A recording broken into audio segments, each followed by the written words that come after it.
Hello and welcome to a very special episode of The Insider, which is still brought to you by Vanishing Ink.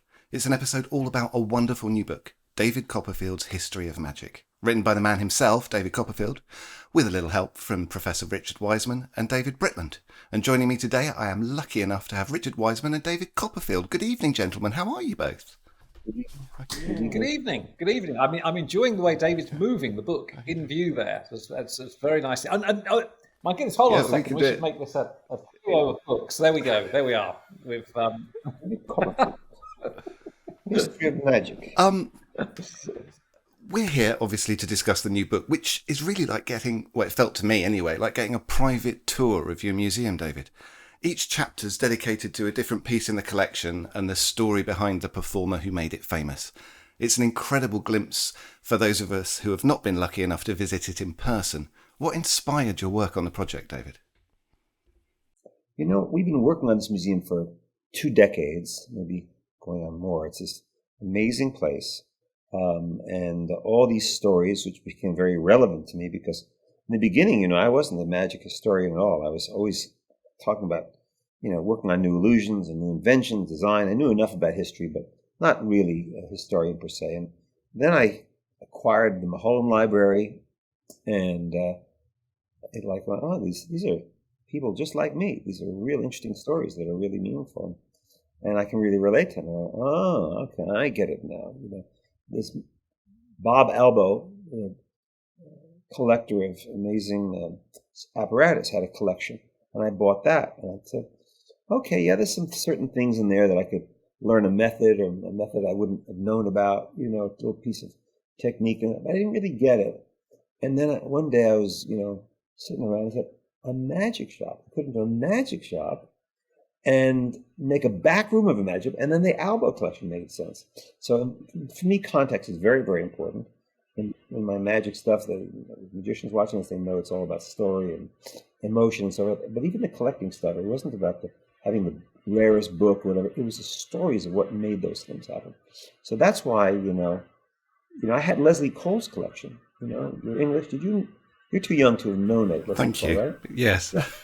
But he was a hoarder of all this stuff. I bought this giant collection of his stuff.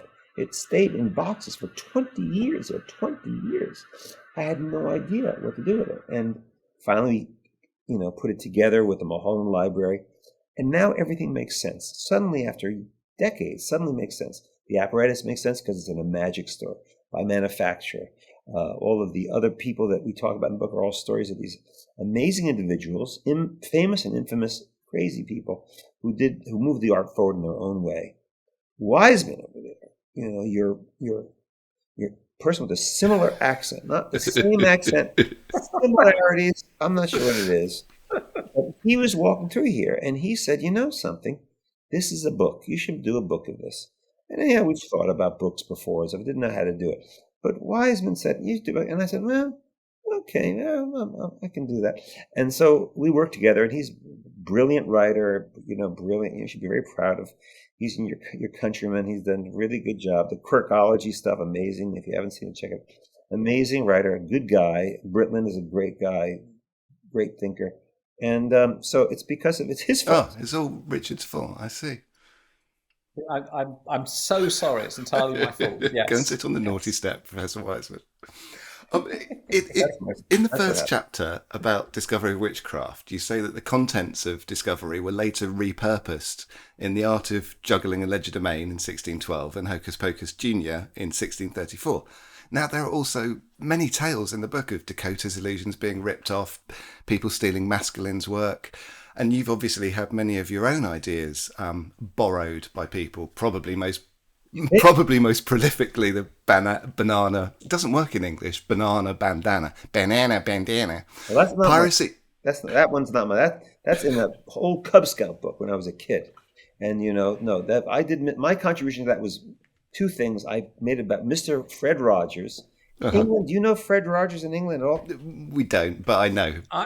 I'm a huge fan of Fred Rogers. He's tremendous, but he's not particularly well known here. But I'm a huge fan. I did his show. He used to come to my show, and I toured in Pittsburgh, and I was on his show. Pretty amazing.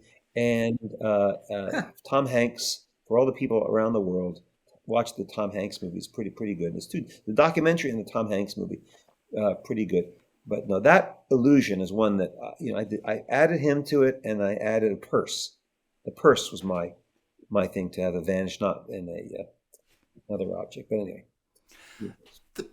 where I was trying to go was that piracy and theft have been going on in magic clearly since literally the beginning of it being written down. And do you think it's ever going to stop? Do you think people are going to get a degree of integrity and stop stealing other people's acts and ideas? I don't. No, because magic is, people don't know if you're good or not. Laymen don't know if you're good or not. If you do amazing, cigarette through quarter, they think, oh my God. Or if you're able to do invisible deck is a great trick. I mean, it's really a great trick. And you can do invisible deck with no skill, no talent, and people will think, wow, that's better than, Darren Brown. They'll think it's like somebody that's really working hard on something, that's the unfortunate thing in our world. So by stealing stuff, as opposed to music, where they could tell if you're as good as Adele or not. They know, If you're funny, as a comedian, you steal people's lines, you can kind of tell the nuance is not quite right. It's timing. But unfortunately, with our art form, one of the good parts of our art form, we can start off quickly getting a reaction, right? We can get a reaction quickly, and that'll motivate people that have future talent to do it. You know what I'm saying? Future talent. And we all copy in the beginning. In the beginning, as kids, we emulate, emulated Ricciardi, or I, just tried to move like that, or I tried to emulate Paul Winchell as a ventriloquist. I sucked, but I did. There's a moment you have to stop copying, and you got to do your own thing. You have to finally figure out your own voice. And with me, I'm working really hard on new technology. Death saw new technology. It's flying new technology. When people take it, it's really painful. Luckily, I'm able to keep going forward. It hurts. It hurts when it happens, and you get really mad. But then, if you have the ability to go forward, you go forward. Richard Wiseman, what do you think? Thank you. I agree. I agree with everything you just said. I think that, creating magic, as David, having spoken to David now about his creating process, it's really hard work, and you make lots of errors along the way, and you find out what doesn't work before you find out what works. Then you get this end piece. And of course, for any magician sitting there, you think, well, you've got a choice. You can either go through all that hardship yourself, or you can just steal what you've seen somebody else do. And if you're lazy and have no integrity, guess which path that you choose. But it's never going to be authentic, because you didn't create it. So you're always going to be a copy of somebody else instead of trying to be yourself. And audiences, I think, can smell that lack of authenticity. They just kind of know it somehow. And then they know when the person on stage is the person who's sweated to get that invention. It's in them. It's in their DNA. I think. I don't know. That's my thought. I think magic has a lot of cover bands. Yeah. People that cover it, and the audience will give you so much, like almost drug-like thing. Oh, you're great. Oh, you're fantastic, and you start to convince yourself that it was yours. It's bizarre. It's really bizarre. And it doesn't exist in music, I don't think. Oh, you're a great singer. No, I don't think it exists. You can't do... there's a guy that's doing my show in Spain. Doing a dinosaur thing, wristbands, he's making a snow, a motorcycle thing, doing all my stuff. People say it's a great show. Well, it's my show. My show, which was bad for a while, and I figured out how to make it good. He took it from when he's making it good, and it's bizarre, and he's having all this success. Imagine if he came to Broadway, which he's threatening to come, and you did West Side Story as East Side Story, and you did the same songs. They wouldn't let you get away with it. Houdini upstairs, you got the Houdini stuff, and paid 3 sheets, 8 sheets of people doing milk cans and water torture stuff. Beautiful posters, just copying what he did. It's crazy. I'm definitely not the first, and I won't be the last. But you look at this, all that's coming. Horace Golden spent his whole career, trying to stop people from, doing his thing. So, is it going to stop? It's not going to stop. And it's because of this drug of the audience going, oh, you're amazing. And you start to, well, oh, yeah, I am amazing. I am. You forgot the other part, you reverse engineered, what happened to you. So the only solution is being beaten down and moving forward, and trying to outrun them. And but the process, like Richard said, is a hard process when you're doing new things. It's a hard process. You mentioned technology. In the chapter on Robert Houdin, it's clear that he was embracing the latest technology of his time, the clockwork marvels. And it's something that's continued. And now we've got apps on our phone that can do magic. Do you think this is going to carry on? And are you thinking now about what the next piece of technology that magic will embrace might be? I'm very, very lucky because people who are technologists bring me stuff very early. I get to see things before it's at the conventions and the stuff. I see it. So I've been able to sneak it in the show. Eventually, 5 years later, I won't be able to do it. It inspires me to invent new things. We've invented new technology that'll hopefully be used by humanity. But I'm using it now as something to inspire and to kind of make people dream about future possibilities, right? But I think, what was your question? About what the future technologies might be that magic's going to embrace. Well, Houdin, you talk about automatons, but he also used the stuff around him too. Ether was a thing. Ether, wow, a chemical that could put you to sleep. Oh my God. Well, he didn't put people to sleep with it. He actually levitated the sun with the excuse, the umbrella of that idea of using ether, the ethereal levitation. Using a gimmick that we're very familiar with now as magicians. But the surrounding for it was that. Now I'm doing a piece of magic, a prediction on my show with a cell phone, with an email. That somebody brought me that very early on. And that's using something that people know, the cell phone thing. Not using the cell phone as a calculator with special numbers or an app or anything like that. Just using them as an email that they get that is a special email at the end. Simple, simple, simple. And, the real trick of all this email, this iPhone stuff is using the part of it that feels familiar and comfortable. It's not complicated. When you start to have many steps with a phone, I'm out. Personally, I'm out. But Richard, what do you think about the whole future technology? We were talking about this the other day, and it's a double-edged sword because it gives you potential method, but it also means that it's method that you have to remove from spectators' minds because now they come along knowing about technology. And so I can't believe when Robert Houdin was performing, people sat there and thought, maybe this is a hologram. It'd been remarkable if they did. So he didn't have to rule out holograms. But in David's show, something appears. There'll be some people in the audience who think, maybe that's a hologram. Yeah. And so you have to rule out those methods as well. So it's double-edged, I think. It's a simplification. For me, it's about simplification. But if you go back to my original early stuff in my career, which wasn't that good, but it was new. It wasn't a vanishing box. It was a shower to be vanished in, for the psycho routine, to do the showers in psycho. So I did that. And I knew instinctively it should be a natural object. In close-up magic, stuff is always very natural. We've already learned that. It's a coin. It's a borrowed object. In illusions, it wasn't that. It was a box with a dragon page. Look around me. Look at all this junk. The stuff that's a regular one of those. It's not anything people can relate to. And instinctually, I knew it should be a phone booth. The box should be a phone booth.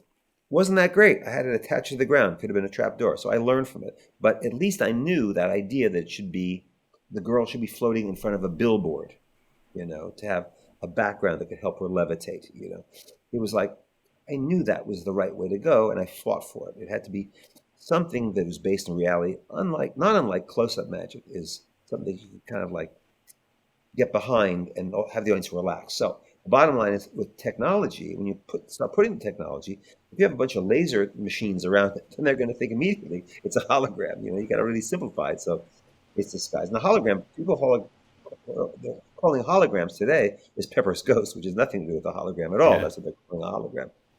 Yeah, true. In the chapter on masculine, you touch upon his approach of presenting illusions as dramatic productions. And obviously your own approach to magic shares this thinking. And in fact, many of the people you chose to highlight in the book share that approach. It's something clearly that you're passionate about.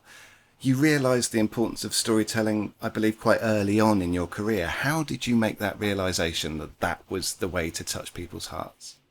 It was always there. Magic and stories existed like you said, far before David Copperfield did it. The difference was, because, when you do kid shows, my kid show was Stratospheres, and it was the Brother Green, Brother Group. I have it right here. I'm looking at my Stratospheres thing.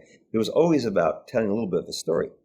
The problem was that the stories were always about some mystical place, or in the case of masculine, a witch and the will, the witch and the watch. It was always about some kind of otherworldly place. And my contribution really was making it, about things you could really relate to, things that happened to you. And that's really just jealousy. That's jealousy of Frank Sinatra singing about his girlfriend, or the movie being about something you could relate to. Is jealousy of all the other mediums that were far greater, appreciated far greater than magic. Why is magic not appreciated like music? Why is it not appreciated like dance? Why is it not appreciated like even opera? It's because those things, opera is another thing, because they did do the Mysterious East and all that stuff. But as far as, Sinatra and music and Taylor Swift today, it's about the boyfriend dumping her, dumping the boyfriend. It was about that. And for me, it was the attic in the very beginning, an attic scene, using the Dakota chair without a trap door.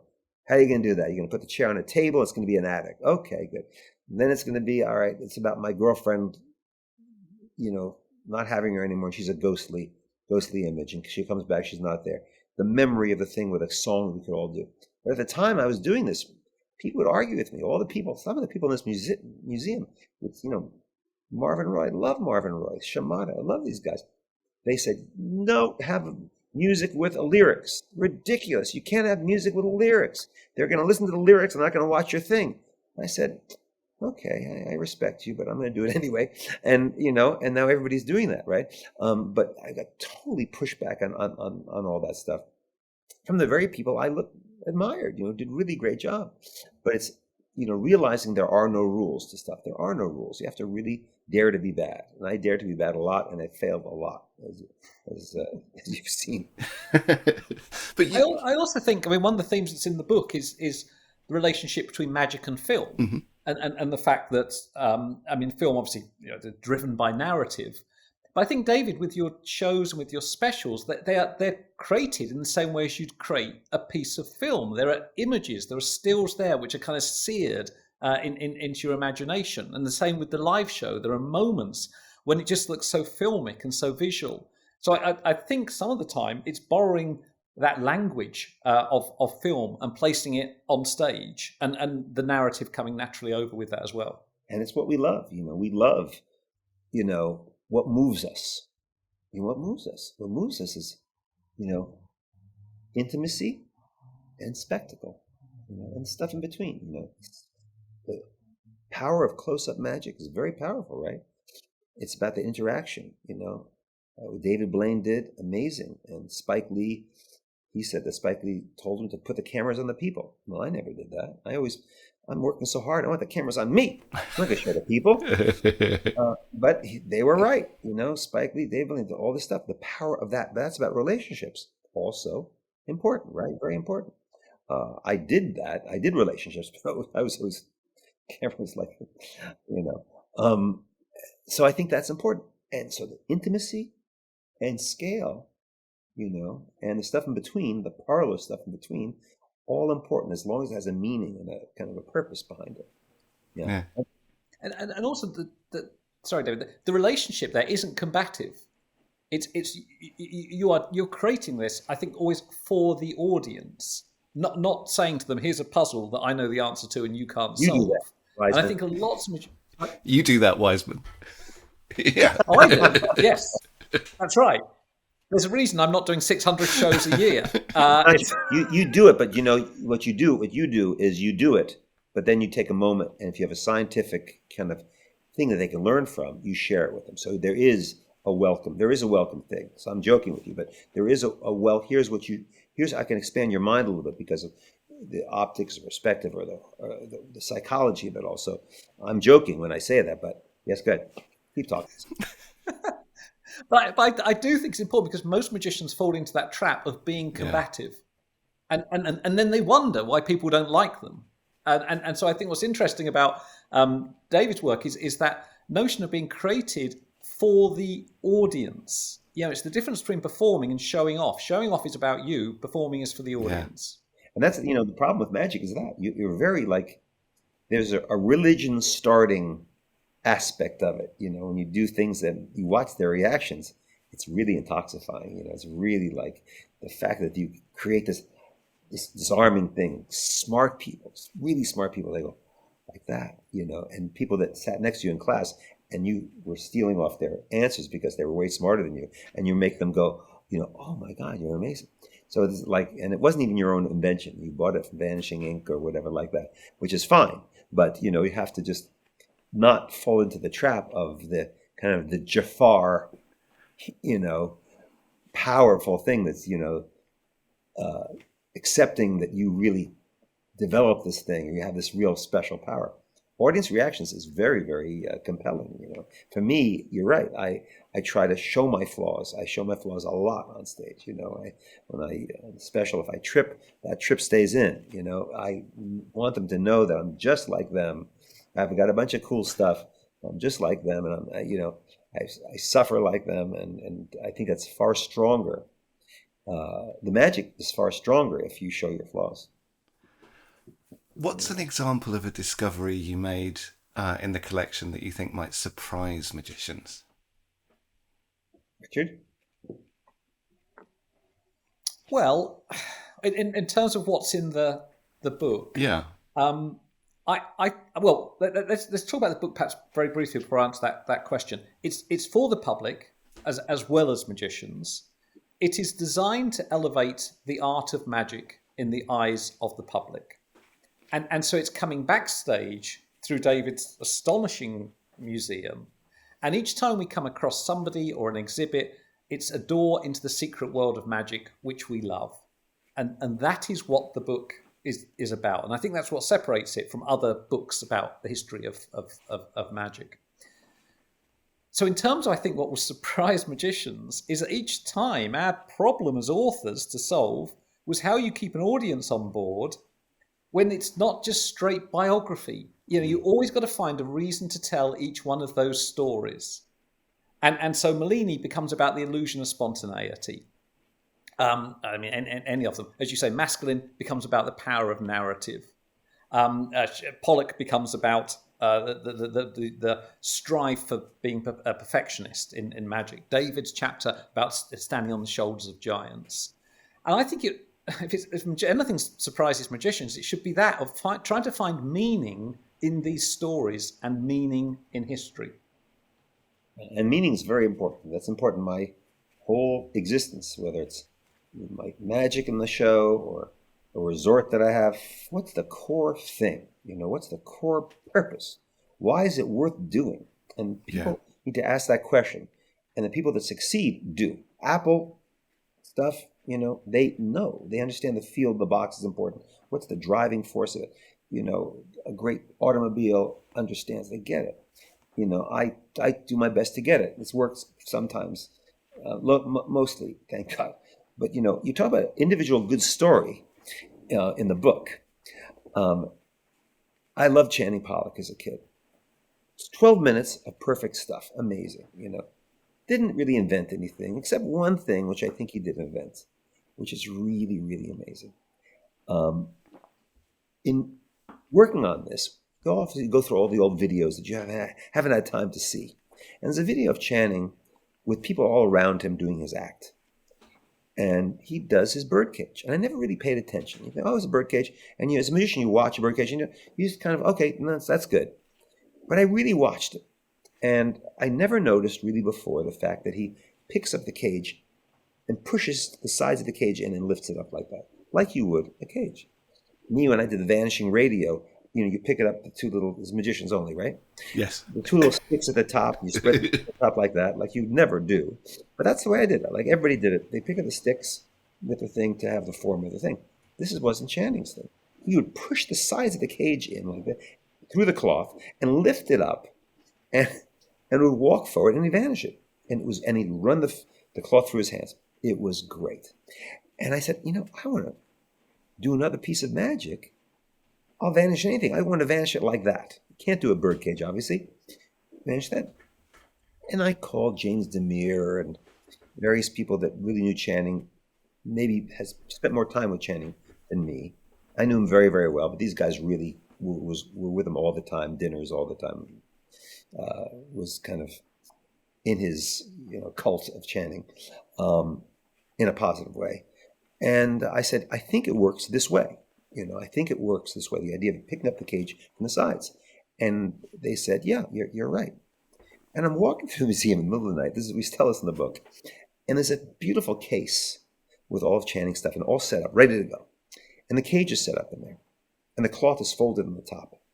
And I look and I go, should I do it? Yeah, I'm going to do it. And I open the case and I pull the whole cage out of the thing. I put it down. I don't look at it. I don't study it. I copy his actions. Just copy his actions. I pull the cloth down one side at a time in the back and the front. Push on the sides like this. And I'm able to pick up the cage like this. And I vanish it and I put it through my hand like that. It just worked. It's like heaven. It's like crazy. And I'm sure he was smiling, down at me, because his little device that made this worked for me just by copying his action. And it was just unbelievable. So, what a moment. What a moment. You mentioned Richard, we're leading into the cinema aspect. And today, I think many magicians could be a bit disparaging of social media magic. But that's really, I think, what Méliès was doing when he saw the Lumière brothers' work and realised its magic potential.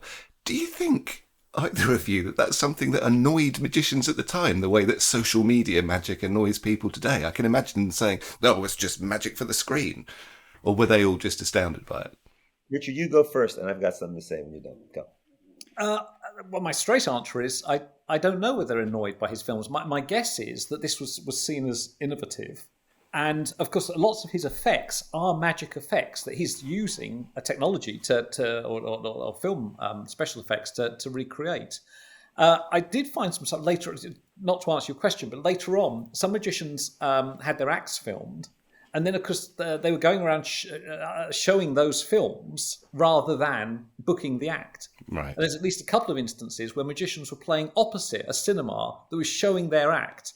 And more people were going to the cinema than coming in to see it live.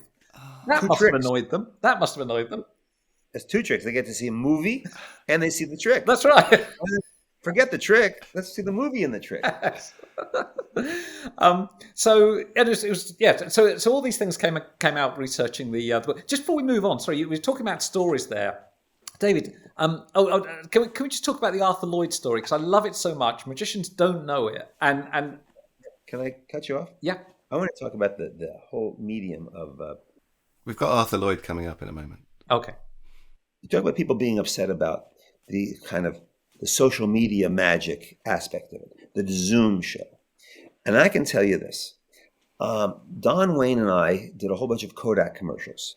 I represented Kodak's Polaroid cameras. Later on, Polaroid sued Kodak and won $2 billion. At that time, was crazy because the court said that Polaroid was ripped off by Kodak for this instant camera. And I was the host of that stuff. We have commercials where I appear up in the tree, the girl appears in the tree, all done in 16 seconds. Amazing stuff. But we took great pride in containing in that frame the magic would be real. It was real work. We did, of course, use, this frame, this new proscenium of magic. And there was some, magicians who just didn't get it, that would criticize and say, oh, well, that's just because it's a frame. You're cutting the camera. We didn't cut the camera. It was all one solid thing with lots of detail and lots of stuff. We jump forward 30 years later, 30 years, maybe more, I don't know. And now that's what a Zoom show is. We did that same thing back then. And it was really I think it's really pretty good work. It's like, really, the way the camera pushes in.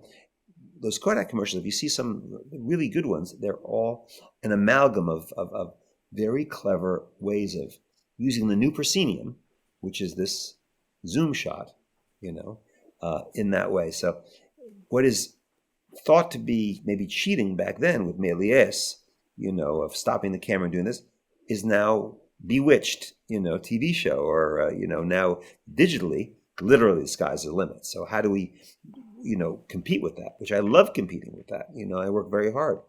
James Cameron did The Abyss and Terminator. All these things blend and move. It's a really amazing thing. How do you compete with that? Well, you do. You just have to get kicked in the butt, and you do. And in close-up magic, you compete with it by being real in their hands, right? Mm. It's really there. On stage and on TV, you have to compete with it like I do, which is really moving the camera a certain way and sharing and making it seem credible as you can. Yeah. That's all. Oh, fair. I love the chapter about Dakota, who was an incredible creator.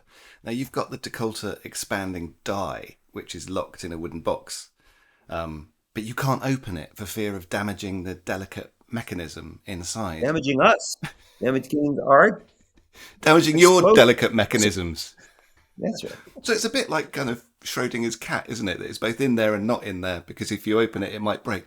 Have you ever been tempted to peek? Yeah. I don't know why that trick is so revered, honestly. It's kind of a crappy trick. It's not the best. That was a crappy. I think the really trick was the loading the woman in it. The whole thing started as is my wife in the thing, and that's the real thing. This special effect of this thing doing this, popping open, being this time bomb that does it. I'm not sure that was that great of an effect, honestly. Houdini liked it. Houdini has posters saying he got the rights from the Dakota family. On his poster it says, "I'm the rightful owner of this thing," and he built that leather box for it. That's Houdini's. That's not Dakota's. That box was built by Houdini. It's pictured in the book. But the thought of it is great, right? The idea of walking out with a box. It's not unlike P.T. Selbit's sawing. I mean, the girl, he was sawing through a girl. Really, he wasn't sawing a girl in half. But the idea was really strong. It started this whole thing off. It was more like a blade box. So that there's an importance and a respect you have to give for the idea of it, an expanding die. Boom. That's what it was. He's saying what happens, actually, and it's an expanding die. It's this whole spring-loaded, oh my God, crazy thing, and John McKinnon, people like that built their version of it, you know what I'm saying? So I'd be afraid to open it because I wouldn't know how to get it back in. Yeah. What do you think? Would you open it, Richard? Oh my goodness, yes. The scientific mind couldn't resist. I absolutely. In fact, we intend to be doing it next year. We'll be opening the die, yes, and then spend the next decade trying to get it back. But that's something, Wiseman, you would probably do that. I would see you, for your purpose, building that die and actually, making use of it. Huh? I'm not very good at building anything, to be honest. I mean, everyone looks at the stuff I build for these videos and they go, "Oh my goodness, you've made it look so ordinary because it's built out of terrible quality cardboard and you seal the glue." And I go, "Yes, it's a very clever double bluff. That's as good as it gets. My maker skills." In the chapter on Adelaide Herman, she wrote, you quote her saying, "While there are few women who have made the art a study, still we must remember this is a new era for women," trying to encourage them to become magicians. As much things change, they remain the same. We'll start with you, Richard. What do you think the magic community should be doing to encourage more women into magic? Well, my feeling generally is just encouraging more excellence in magic. And it's going to be a numbers game. The more women you can get interested in magic at a young age, and the more good women you can get interested in magic, the better and the stronger and the more diverse our discipline will be. And it needs to become more diverse. Yeah. So I think for me, it would be starting at a young age and getting people, whoever they are, to think about magic in the right way. And so, yeah, we need to do it. It will be a better art form when we do it. But it needs to be with an emphasis on excellence, I think. I agree. I just did a podcast, Women in Magic, that Connie Boyd does with amazingly talented women who are great. Really, really talented. There's so many very high quality women acts being performed by women, and I'm really proud to be in a world now where there's so much of it that is really good quality. And I think it's probably because of the AGTs of the world, the quick change acts that are just astonishingly great. Illusion acts, close-up performers from Spain. Oh, there's lots of extremely talented women. I think that is inspirational to other women. I think it's a kind of a Adelaide Herman was the singular, thing. We had Talma, who was apparently a terrific sleight of hand artist. A good, her whole presence was really good. But now it's like lots and lots, and I think it's really good. You were mentioning this, David, about funky looking boxes and apparatus. In the chapter on Mellini, you write about his understanding that spectators were suspicious of unusual looking apparatus, and he was willing to do any of his tricks anywhere, anytime, creating the illusion of spontaneity. Was Mellini one of the first magicians to realise this? And why have so many magicians ignored his advice still to this day, with many carrying around weird looking boxes that they're putting coins in and doing different things in? Well, I think Mellini did a superb job of it. I wish there was video of Mellini. I would love to see that. One of the few people I'd like to go back to see. Houdin, talk to Houdini, Mellini. Yeah, that was a pretty good day. I think a pretty good couple of days to see the level, if it was as good as it was supposed to be, right? Keller, I'd like to see. Was that show good? I don't know. I know I've seen a lot of shows that in the Ring reports, they are the greatest thing in the world, and you see it's like, okay, not really right. But I think Mellini certainly didn't start the natural object thing. It was way before that, where people would use natural objects because they didn't have the money for stuff. Right. Sleight of hand, just their whole sense of presence and timing and rhythm to do so. He wasn't the first, but he certainly did, make it his own. Just the boldness of daring to be bad. Ripping off buttons and just manhandling things like that. There was lots of that in the same time as Mellini and before. But I think it's an important thing to keep in mind. Why do people use all this crazy stuff? Because there's a market for stores to sell it. When we made this tannins first, I put on all the Albo stuff in this version of tannins, and Richard Kaufman and I think Levent, some Kempley, we all walked in here and was like, "This is not right. We better get a bunch of colorful crap and supreme plaque magic and Grant." Tubes and stuff like that, which have nothing to do.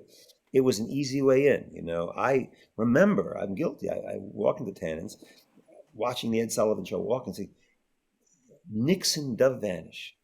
If I only could afford the Nixon Dove Vanish, I could be on the Ed Sullivan Show too. I had no idea, and then you learn, you kind of figure it out. My kid shows were, all that stuff, but then you finally figure it out.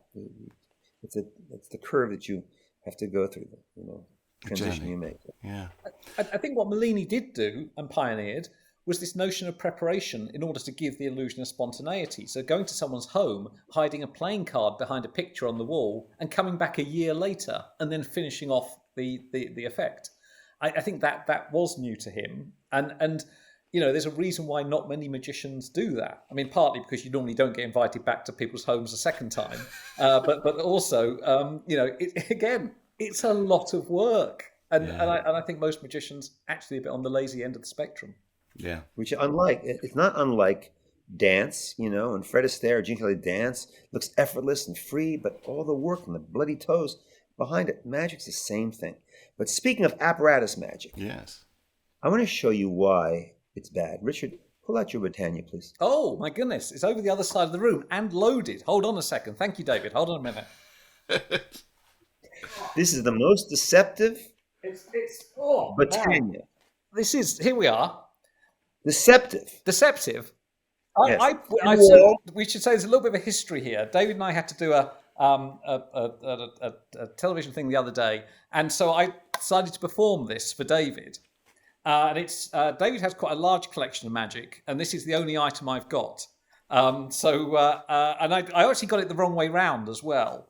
So in front of the world's greatest magician, I showed it like this, and David very kindly pointed out that it should be this way round. Okay.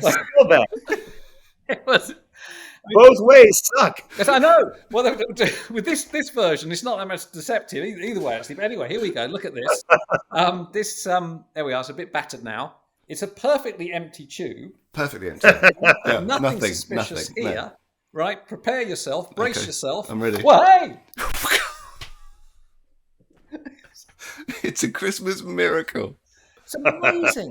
There's the clip for social media to promote the podcast. Right there. Yeah. You mentioned Arthur Lloyd, and it must have been difficult to write a book for the lay people, for the public, but obviously magicians as well, without touching on method at all. But in the chapter on Arthur Lloyd, there is a teensy bit of discussion about method, because primarily he billed himself as the humorous card index, thus giving away the method a little bit. Do you think it was challenging to write the book without any exposure?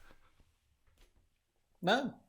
There weren't stories or little things that might have embellished the stories. David and I would sort of laugh on the phone and go, wouldn't it be great if we could tell them about this or whatever? But it was very occasionally, because it sort of didn't matter. You know, this was never going to be a book about method, and I think the public are not that interested in method. I think you're right. So it wasn't. But we should tell the Arthur Lloyd story. That was the segue to tell the Arthur Lloyd story. They think they're interested in method. Yes, they think that. But when they just put a thing out today, just out with the GQ had a thing with me talking about magic movies. It's out now called The Breakdown. David Copperfield, The Breakdown things, and they start off with me saying how to reveal. I'm going to reveal the light and heavy chest. And they use that as a clip in the beginning to kind of draw people in. They think they're interested in method. They think they're interested in secret. But in actual fact, they really don't give a shit. You know, at the end of the day, everything's out there in the internet. Everything, yes. Including my fake methods. Everything's out there. But they still come to the show and it goes in one ear and out the other. So, you know, I think that the problem with the mass magician, using that as an example, it was mean-spirited. Mm-hmm. It was mean-spirited. It was trying to make magic. Oh, this is so stupid. It was like, you know, obviously it's like this. They kind of had this the sneer of it all. That's the most big of a problem with that. You know? Arthur Lloyd. Tell us about Arthur Lloyd, David. I love this story. Well, Arthur Lloyd, as you said, we talk about this in the book because it is, he says, the method. You know, I'm the human black art tunnel. You know what I'm saying? It's like that. I'm the human V mirrors, you know. He said his method, but the fact is he said the method, and the idea of how that method would work was still interesting for the audience, right? It was still interesting, even though you knew how it worked. I had the opportunity to buy his robes and his cards. He wore 40 pounds of an outfit. His outfit, 40 pounds of cards and stuff like that. And he, and I called the guy and I said, I'm going to buy this stuff. Okay, great. Please send it over. It's going to be great. And this was from a magician, right? Magicians are supposed to know the deal. And it arrives in not one box, but two boxes. One box has the freshly dry cleaned suit. And the other box has shuffled cards in it. All different cards. Well, the method's gone. The system is gone. I said, what the did you just do? And he says, I wanted you to have a clean outfit. It was a little mucky. I said, but now we never know what his system was. We were going to look at what was where.